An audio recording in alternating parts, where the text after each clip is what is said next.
দেখো, এই মিশ্র ঘনবস্তু সংক্রান্ত একটি অঙ্ক তোমাদের মাধ্যমিক পরীক্ষায় আসবে, খুব ইম্পর্ট্যান্ট। দেখো, আমি তোমাদের সঙ্গে অঙ্কটি শেয়ার করছি, তোমরা ভাই করে নেবে।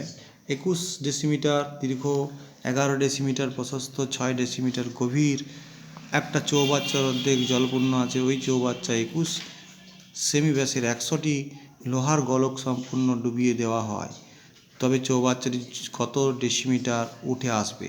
তাহলে 21 সেমিটাকে ডেসিমিটারে কনভার্ট করে নেবে, দিয়ে এইভাবে অঙ্কটা করবে। দেখো ভাই, এভাবে করে নেবে তোমরা, খুব সহজভাবে করেছি, ঠিক আছে। এরপরে এখানে দেখো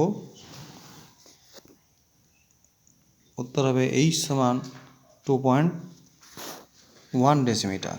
আমি আরেকবার ছবিটি তোমাদেরকে দেখাই দিচ্ছি, তোমরা দেখে নাও। ওকে, এরকমভাবে ছবি এঁকে করবে, নাম্বার ভালো দেবে।